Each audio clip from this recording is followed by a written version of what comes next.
Hello student, मैं P Kumar, math teacher, motivator and guideliner. हम लोग नए चैप्टर को स्टार्ट किए हुए हैं जिसका नाम है डिटरमिनेंट। और डिटरमिनेंट चैप्टर बताए थे बहुत ही आसान चैप्टर है। शर्त है कि आप लोग रेगुलर क्लास करिए, रेगुलर क्लास अटेंड करिएगा लोग, फिर डिटरमिनेंट बहुत ही आसान। और किसी भी एग्ज़ाम में बैठिएगा लोग, इस डिटरमिनेंट का क्वेश्चन रहता ही रहता है। तो आपके एग्ज़ाम में हमेशा ये डिटरमिनेंट से क्वेश्चन पूछता है, चाहे किसी कंपटीशन लेवल की एग्ज़ाम में बैठिए, एयरफोर्स, नेवी, एनडीए, ये जेई लेवल का एग्ज़ाम में बैठिए, या फिर आप 12th लेवल के एग्ज़ाम में बैठिए। हर जगह ये क्वेश्चन आता है इस चैप्टर से, डिटरमिनेंट चैप्टर से। तो आज हम लोग पिछला वीडियो में हम लोग देखे हुए हैं लोग डिटरमिनेंट का बेसिक चीज़ देखे थे, जिसमें देखे थे लोग कि डिटरमिनेंट का डिफिनीसन क्या होता है, रो किसको बोलते हैं, कॉलम किसको बोलते हैं, किससे डिनोट किया जाता है, ये सब चीज़ें हम लोग फर्स्ट वीडियो में देखे हुए थे। हाँ, माइनर एंड कोफैक्टर भी देख लिए थे, expand 1 order, 2 order, 3 order determinant कैसे एक्सपेंड किया जाता है, कब पॉजिटिव लेते हैं, कब निगेटिव लेते हैं, ये सब चीज़ फर्स्ट वीडियो में हम लोग देख चुके हैं लोग। अब उस चीज़ को हम लोग आज आगे बढ़ाएंगे लोग। तो आज आगे बढ़ाएंगे लोग, तो उसमें करना क्या है, आज हम लोग डिटरमिनेंट का प्रॉपर्टीज़ देखने वाले हैं। और प्रॉपर्टीज़ काफ़ी ज़्यादा इम्पोर्टेंट रहेगा, ठीक है। प्रॉपर्टीज अगर याद रहेगा तो फिर क्वेश्चन बनाना आसान हो जाएगा। तो चलिए आज स्टार्ट करते हैं प्रॉपर्टीज। और थोड़ा सा भी ध्यान से देखिएगा लोग, प्रॉपर्टीज आसानी से याद हो जाएगा। और हम लोग इंग्लिश हिंदी दोनों में देखेंगे, इंग्लिश में भी देखते हैं। तो चलिए पहले इंग्लिश में देख लेते हैं, फिर हिंदी में देखेंगे। तो प्रॉपर्टीज नंबर 1, फर्स्ट प्रॉपर्टीज। तो कहता है properties first, all elements of a row और ए कॉलम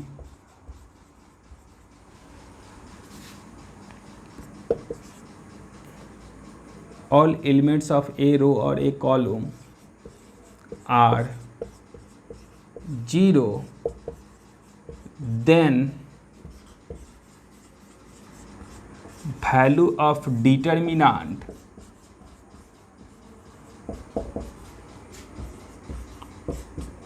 is 0। क्या कहता है, all elements of a row और ए कॉलम, किसी एक रो या एक कॉलम का सभी एलिमेंट्स क्या हो, आर 0 हो, then value of determinant is 0। तो डिटरमिनेंट का वैल्यू क्या होता है, 0 होता है। चलिए एग्जाम्पल भी देते हैं, पहले इसको हिंदी में लिख देते हैं। All elements of a row और ए कॉलम मतलब क्या हुआ, एक पंक्ति या एक स्तंभ के सभी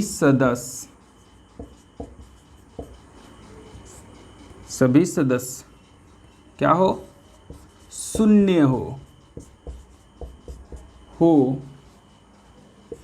तो उस सारणिक का मान शून्य होता है। चलिए एग्जाम्पल दिखा देते हैं। ये डिटरमिनेंट है, 2, ये 0, ये 0, ये 0, 5, 7। तो देखिए इस डिटरमिनेंट का मान 0 होगा, क्यों, क्योंकि ये रूल फॉलो करा, all elements of a row और ए कॉलम, किसी एक रो, तो ये देखिए रो नंबर 1 के सभी एलिमेंट्स आर, देखिए तो 0 है क्या, then value of determinant is 0। कहता है एक पंक्ति या एक स्तंभ के सभी सदस्य, तो ये देखिए पंक्ति नंबर 1 का सभी सदस्य क्या हो, शून्य हो तो उस सारणी का मान शून्य होता है। तो प्रॉपर्टीज फर्स्ट कहता है कि किसी एक रो या एक कॉलम के सभी सदस्य शून्य हो तो उस सारणी का मान शून्य होता है। ये तो पंक्ति के साथ हो गया।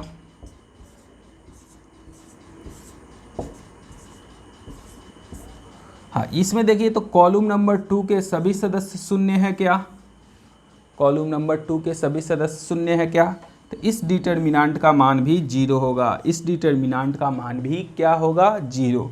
आप लोग डिटर्मिनेंट एक्सपेंड करना सीखे हैं ना, तो इस जीरो के लीजिएगा लोग, और ये बंद, तो जीरो से मल्टीप्लाई होगा तो जीरो, फिर इस जीरो के लीजिएगा ये बंद, फिर बीच वाला क्या हो जाएगा? ये बंद, तो फिर ये जीरो, और फिर लास्ट वाला जब जीरो लीजिएगा, तीनों जीरो मल्टीपुल में है, इसलिए ऑल आंसर क्या हो जाएगा? जीरो हो जाएगा। ये भी जीरो, ये भी जीरो, ये भी जीरो। तो आप इस तरफ प्रूव करके भी दिखा सकते हैं कि कैसे all elements of a row और a column are zero, then value of determinant is also zero. तो एक रो या एक पंक्ति के सभी सदस्य शून्य हो तो उस सारणी का मान भी शून्य होता है। बात समझ में आया आप लोग को? तो ये है प्रॉपर्टीज नंबर 1, जिसको आप लोग नोट कर लीजिए। बात समझ में आया? प्रॉपर्टीज नंबर 1 याद हो जाएगा हमेशा के लिए। किसी एक पंक्ति या एक स्तंभ के सभी सदस्य शून्य हो तो उस सारणी का मान भी शून्य होता है। ये प्रॉपर्टीज नंबर 1 नोट कीजिए।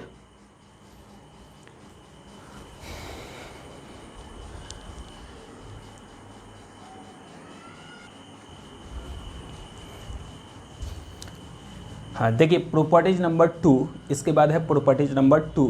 टाइम बचाने के लिए पहले ही आप लोग को लिख दिए हैं, ठीक है? तो टाइम लिखने में ज़्यादा वेस्ट हो रहा था, तो पहले से ही आप लोग को राइट डाउन कर दिए हैं। प्रॉपर्टीज 2 कहता है ऑल एलिमेंट्स ऑफ 2 रो और 2 कॉलम, ऑल एलिमेंट्स ऑफ 2 रो और 2 कॉलम आर आइडेंटिकल, आइडेंटिकल मतलब एक जैसा, एक समान, ठीक है? Then value of determinant is zero, तो उस डिटर्मिनेंट का मान क्या होता है? शून्य होता है। दो पंक्ति या दो स्तंभ के सभी सदस्य एक समान हो, एक जैसा हो, तो उस सारणी का मान शून्य होता है। बात समझ में आया आप लोग को? किसी डिटर्मिनेंट के दो, चलिए एग्जांपल देते हैं। 2, 5, 7 इस डिटर्मिनेंट को, और फिर एक और डिटर्मिनेंट ले लेते हैं।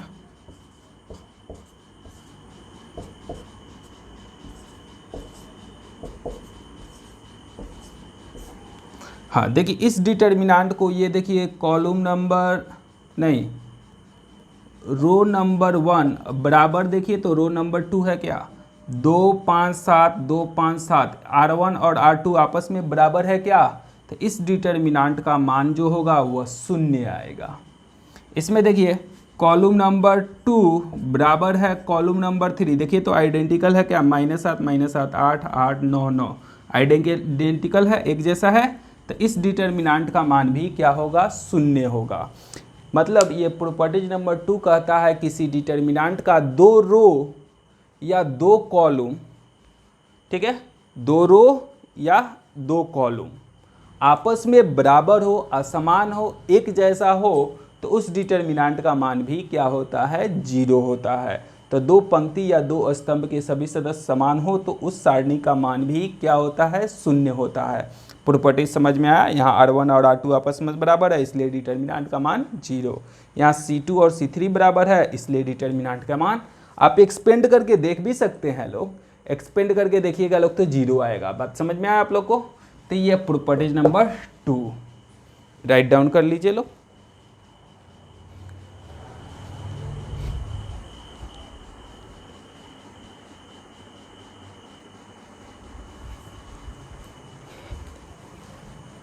हाँ, प्रॉपर्टीज हम लोग 2 देख लिए। अब है प्रॉपर्टीज नंबर 3। प्रॉपर्टीज 3 हम गुण देख रहे हैं लोग डिटर्मिनेंट के, ठीक है? तो गुण नंबर 3 है, हाँ, कहता है कि row change corresponding to column. Row change corresponding to column का मतलब क्या? पंक्तियों को क्रमशः स्तंभों में बदला जाए। Row change corresponding to column, then value of determinant does not change. मतलब row change corresponding to column, then value of determinant does not change.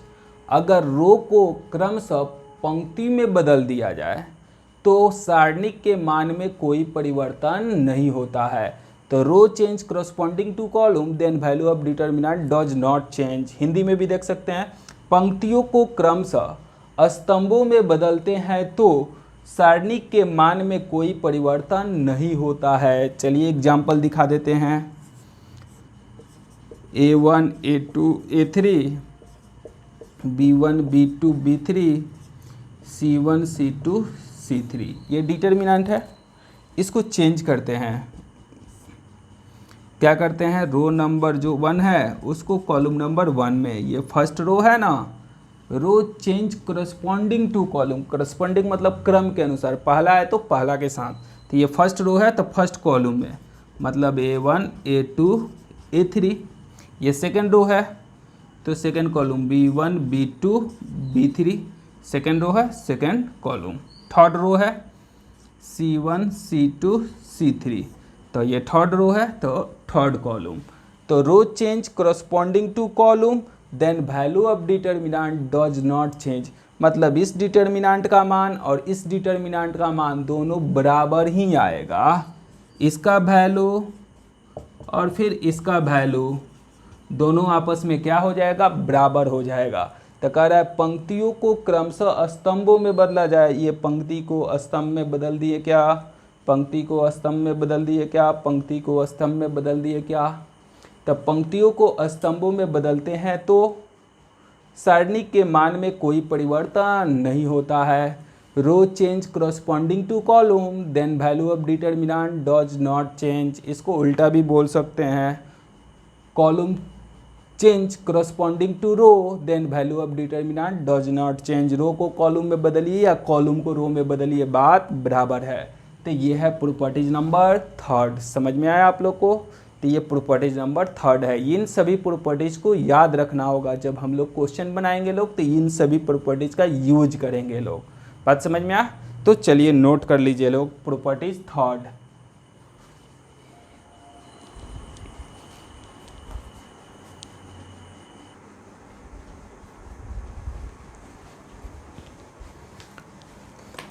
Properties 3 तक देख लिए थे, अब ये है प्रॉपर्टीज नंबर 4।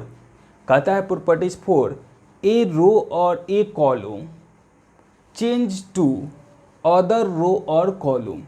एक रो और एक कॉलम को किसी दूसरे रो और कॉलम में क्या करते हैं, बदलते हैं, चेंज करते हैं। Then multiply -1 in determinant. क्या कर रहा है, ए रो और a column change to other row और कॉलम। एक पंक्ति या एक स्तंभ को दूसरे पंक्ति या स्तंभ में बदलिएगा तो देन मल्टीप्लाई -1 इन डिटर्मिनेंट। तो डिटर्मिनेंट में -1 से मल्टीप्लाई करना पड़ेगा। बात समझ में आ, ए रो और a column change to other row और column then multiply -1 in determinant. एक पंक्ति या एक स्तंभ को किसी दूसरे पंक्ति या स्तंभ में बदलते हैं तो -1 से गुणा करना होता है। तो उस डिटर्मिनेंट में -1 से गुणा करना होता है। तो यहाँ लिख सकते हैं, उस सारणिक में -1 से गुणा करना होता है। बात समझ में आया, तो चलिए एग्जाम्पल भी दे देते हैं। A1 A2 A3 B1 B2 B3 C1 C2 C3 ये कोई डिटर्मिनेंट है। इस रो को चेंज कर देते हैं R2 में। किसके साथ चेंज करते हैं, R1 और R2 को चेंज करते हैं। तो कह रहा है चेंज कर दीजिए, कोई बात नहीं है। R1 को R2 में, तो ये R1 है और ये R2 है, तो इसको ऊपर और इसको नीचे। तो ऊपर B1 B2 B3 हो जाएगा, ऊपर वाला नीचे आ जाएगा तो A1 A2 A3 और C1 C2 C3 जैसे के तैसे। तो इसको उठाकर ऊपर, उस ऊपर वाला को नीचे। एक रो को दूसरे रो से चेंज किए हैं। ए रो चेंज टू अदर रो, एक रो को दूसरे रो से चेंज किए हैं, इसलिए इसमें -1 से मल्टीप्लाई करना पड़ेगा। बात समझ में आया आप लोग को। अगर फिर हम इसी चीज़ को अगर बदलना चाहते हैं, जैसे ये कॉलम नंबर 2 और कॉलम नंबर 3 को बदलना है हमको, तो कहता है कि बदल दीजिए, ये जैसे के तैसे। B1 A1 C1 जैसे कि तैसे, इसको बदला बदली करना है, कर दीजिए। यहाँ हो जाएगा B3 A3 C3, इसको यहाँ और इसको यहाँ, तो B2 A2 C2, इन दोनों को बदला बदली कर दिए। तो ये -1 पहले से था, एक और -1 यहाँ तो था पहले से, अब फिर ना बदला बदली किए तो फिर -1, मतलब 2 बार बदला बदली करिएगा तो ये माइनस माइनस क्या हो जाएगा, प्लस हो जाएगा। तो जितना बार रो और कॉलम को चेंज करिएगा ना, उतना बार -1 से मल्टीप्लाई करिएगा। बात समझ में आया आप लोग को? तो 2 बार करेंगे तो क्या हो जाएगा, बात बराबर माइनस माइनस प्लस हो जाएगा। और सिंगल रो और कॉलम को जब भी चेंज करिएगा -1 से मल्टीप्लाई करिएगा। तो ए रो और a column change to other row और column, then value of then multiply -1 in determinant. बात समझ में आया? किसी एक पंक्ति या एक स्तंभ को किसी दूसरे पंक्ति या स्तंभ में बदलते हैं तो -1 से उस सारणिक में गुना करना होता है। ये है आपको प्रॉपर्टी नंबर 4, याद होगा, एग्जाम्पल भी नोट कर लीजिएगा लोग। बात समझ में आया? तो ये है प्रॉपर्टीज नंबर 4। चलिए नोट करिए। तो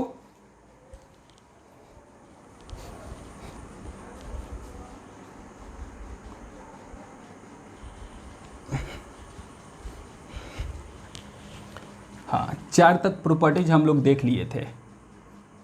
ये प्रॉपर्टीज नंबर 5 है। प्रॉपर्टीज नंबर 5 कहता है if any number k is multiply to a row और ए कॉलम, कोई संख्या k से किसी एक पंक्ति या एक स्तंभ में गुना करते हैं तो then divide k in determinant. If any number k is multiply to a row और a column then divide k in determinant. बात समझ में आ? If any number k is multiply to a row और a column then divide k in determinant. Hindi में देख लीजिए लोग, यदि कोई संख्या k से एक पंक्ति या एक स्तंभ में गुना करते हैं तो उस सारणिक में k से भाग देना होता है। बात समझ में आ? यदि कोई संख्या k से एक पंक्ति या एक स्तंभ में गुना करते हैं तो उस सारणिक में k से भाग करना होता है। बात समझ में आ? तब भाग करना होता है। तो चलिए एक एग्जाम्पल भी दिखा देते हैं आप लोग को। कोई डिटर्मिनेंट ले लेते हैं, A1 A2 A3 B1 B2 B3 C1 C2 C3। यहाँ देखिए K इंटू R1 लिख देते हैं। K से किस में मल्टीप्लाई करते हैं, R1 में, तो R1 यही ना है, इसमें K से मल्टीप्लाई करिएगा तो K A1 K A2 K A3, नीचे वाला B1 B2 B3 C1 C2 C3 जैसे कि तैसे। तो ये देखिए, तो रो नंबर 1 में K से क्या कर दिए हैं, मल्टीप्लाई, किसी एक रो में K से मल्टीप्लाई किए हैं, इसलिए डिटर्मिनेंट में K से डिवाइड करना पड़ेगा। ये पूरा डिटर्मिनेंट है ना, उसमें K से डिवाइड करना पड़ेगा। बात समझ में आ? उसी तरह अगर आपको चाहते हैं कि कॉलम में हम लोग को काम करना है, किस में, कॉलम नंबर 2 में K से डिवाइड करना है। K से मतलब 2 से 4 से 10 से 5 से, K के जगह कोई नंबर रहेगा, चलिए 5 ही कर दिए, ठीक है। तो ये देखिए यहाँ वाला में कर रहा है, तो ये जैसे कि तैसे A1 B1 C1, किसमें, C2 में 5 से डिवाइड करना है, तो कर दीजिए इसमें 5 A2 5 B2 5 C2, ये है A3 B3 C3। तो इसमें 5 से डिवाइड किए हैं ना, तो इस 5 से डिवाइड भी करना, 5 से मल्टीप्लाई किए हैं तो 5 से डिवाइड भी करना पड़ेगा। अगर ये देखिए तीनों में सेम सेम है तो इसका रिवर्स भी काम करेगा, मतलब कॉमन भी ले सकते हैं। तो ये कॉमन लीजिएगा तो के से कैंसिल भी हो जाएगा। ये 5 5 तीनों में सेम सेम है, तो किसी एक रो या एक कॉलम में सेम सेम नंबर दिखाई देता है तो उसको कॉमन ले सकते हैं। बात समझ में आया? तो कॉमन लीजिएगा तो कट भी जाएगा। तो ये जो प्रॉपर्टीज नंबर 5 है, इसका रिवर्स भी हम लोग क्वेश्चन में आएगा तो बहुत ज़्यादा यूज करेंगे लोग। रिवर्स मतलब क्या, कि अगर रो और कॉलम में सेम सेम नंबर दिखाई दे रहा है तो उसको कॉमन ले सकते हैं। बात समझ में आया? तो ये है प्रॉपर्टीज नंबर आपका 5। इसको नोट कर लीजिए लोग, ठीक है, बात समझ में आ गया। If any number k is multiply to row और कॉलम देन डिवाइड के इन डिटरमिनेंट। यदि कोई संख्या के से एक पंक्ति या एक स्तंभ में गुना करते हैं तो उस सारणिक में के से भाग देना होता है। समझ में आया? नोट कीजिए।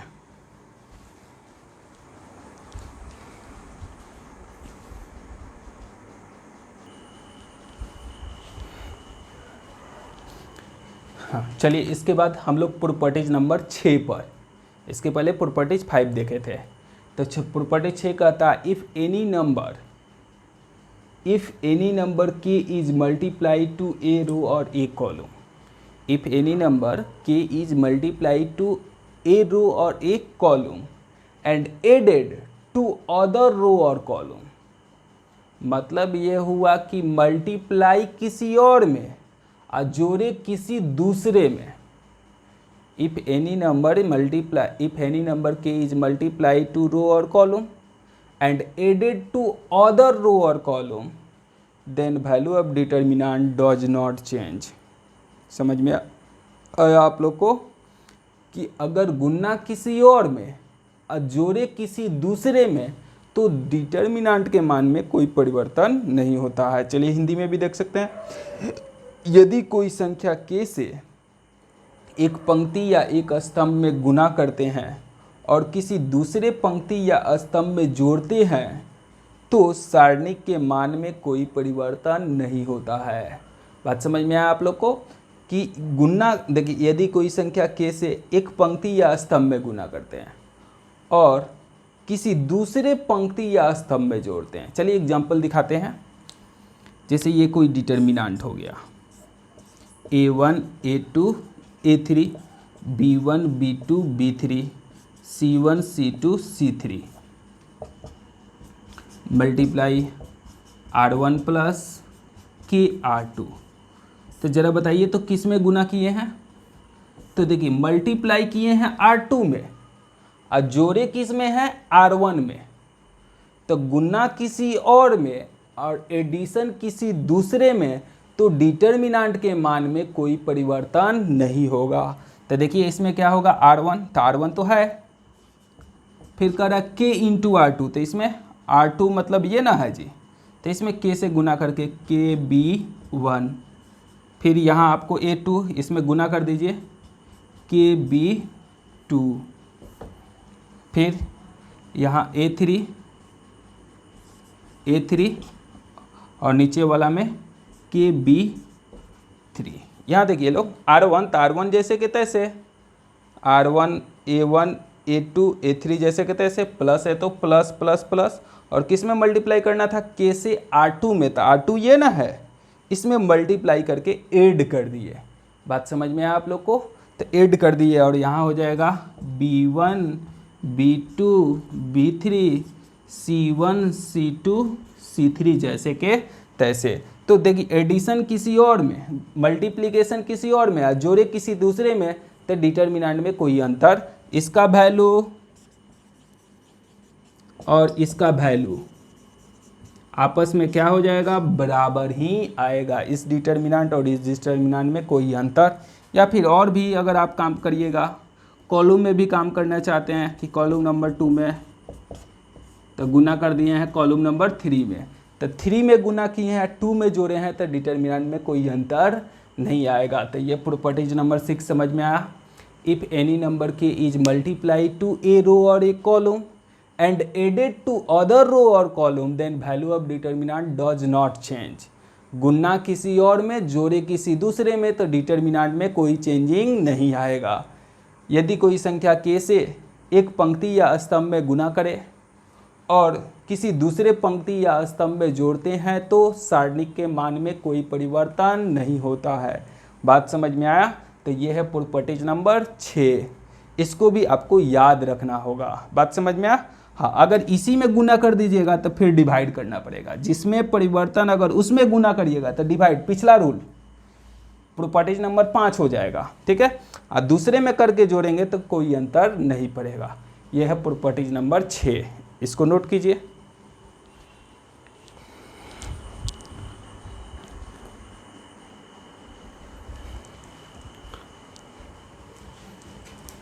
चलिए अब देखते हैं properties number 7।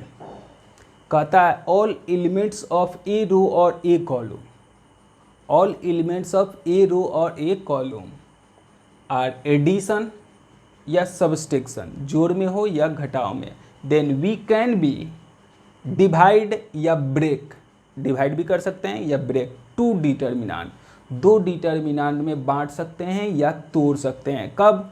All elements of a row और ए कॉलम, एक रो और एक कॉलम के, ये देखिए कॉलम नंबर 1 के सभी एलिमेंट्स जोड़ में है क्या या फिर घटाव में हो, वी कैन बी डिवाइड या ब्रेक टू डिटर्मिनांट, तो इसको दो डिटर्मिनांट में तोड़ सकते हैं। किसको? एक बार इसको लेकर, मतलब A1 A2 A3, फिर ये B1 B2 B3 C1 C2 C3, एक डिटर्मिनांट। प्लस है तो प्लस दीजिए, अब माइनस है तो माइनस, तो दोनों में कोई एक ही रहेगा, या तो प्लस रहेगा या तो माइनस रहेगा, ठीक है। और एक बार अल्फ़ा बीटा गामा और फिर B1 B2 B3 C1 C2 C3, बात समझ में आया? तो किसी एक रो या एक कॉलम के सभी सदस्य जोड़ में हो या घटाव में हो, किसी एक पंक्ति या एक स्तंभ के सभी सदस्य जोड़ में या फिर घटाव में हो, तो उसे दो डिटर्मिनांट में बांट सकते हैं या तोड़ सकते हैं। तो ये देखिए, एक बार इसको लेकर एक डिटर्मिनांट लिख सकते हैं और एक बार सेकेंड वाला लेकर दूसरा डिटर्मिनांट। प्लस है तो बीच में प्लस का चिन्ह, माइनस है तो बीच में माइनस का चिन्ह। तो ये प्रॉपर्टीज नंबर 7 समझ में आया। All elements of a row और a column are in addition और subtraction, then divide to determinants, then divide to determinants. तो दो डिटर्मिनांट्स में देखिए तो तोड़ दिए हैं क्या, एक पंक्ति या एक स्तंभ के सभी सदस्य जोड़ या घटाव में हो तो हम लोग उसे दो डिटर्मिनांट में बांट सकते हैं या फिर तोड़ सकते हैं। बात समझ में आ? तो ये है प्रॉपर्टीज नंबर कितना, नंबर 7। ये सब प्रॉपर्टीज काफ़ी काम का चीज़ है, ये सब ये नहीं कि बिना काम का चीज़ हम लोग पढ़ रहे हैं। ये सारा चीज़, ये सब जितना प्रॉपर्टीज पढ़ रहे हैं सब के सब हम लोग चैप्टर में जब क्वेश्चन बनाएंगे लोग तो यूज करेंगे लोग। यही प्रॉपर्टीज है, इसमें फार्मूला और नहीं है, थ्योरी वोरी नहीं है, बस इसमें प्रॉपर्टीज है, उसको याद करिएगा, उसी के आधार पर क्वेश्चन बनाना है। ये नहीं कि फार्मूला लगाए और आंसर आ गया, इन्वर्स ट्रिग्नोमेट्री नहीं है कि फार्मूला लगाना है आंसर आ जाना है। इसमें प्रॉपर्टीज बेस्ड पर ही क्वेश्चन बनेगा, ठीक है। इसलिए इस प्रॉपर्टीज को आपको याद रखना जरूरी है। चलिए नोट करिए। तो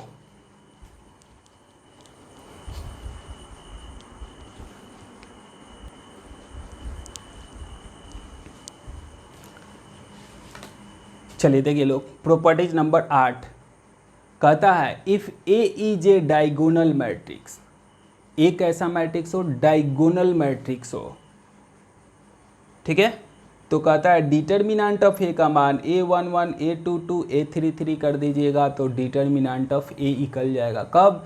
जब ए डायगोनल मैट्रिक्स होगा तब।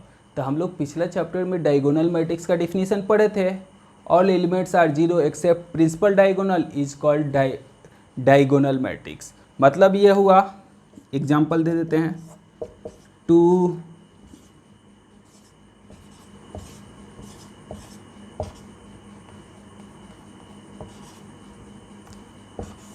देखिए इसमें सभी एलिमेंट्स जीरो है, किसको छोड़कर? ये प्रिंसिपल डायगोनल को छोड़कर बाकी सारा एलिमेंट्स जीरो हो तो इसे डायगोनल मैट्रिक्स कहते हैं। तब प्रिंसिपल डायगोनल के एलिमेंट्स को छोड़कर बाकी सब जीरो हो तो उस डिटर्मिनेंट को डायगोनल मैट्रिक्स बोलते हैं, उस मैट्रिक्स को डायगोनल मैट्रिक्स बोलते हैं। बात समझ में?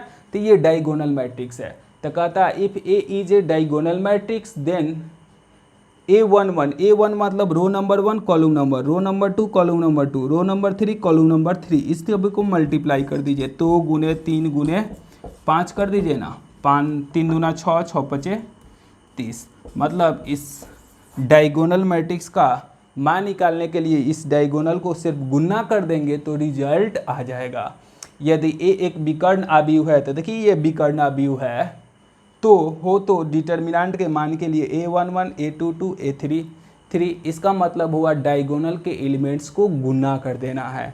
इन सभी को क्या कर देना है, मल्टीप्लाई कर देना है, मतलब गुना कर देना है।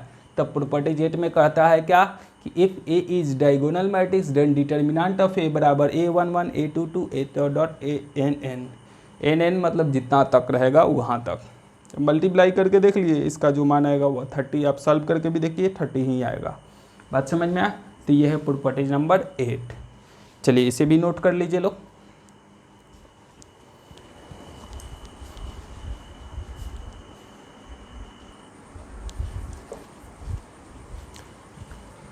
तो हम लोग प्रॉपर्टीज 8 तक देखे थे। यह है प्रॉपर्टीज नंबर 9।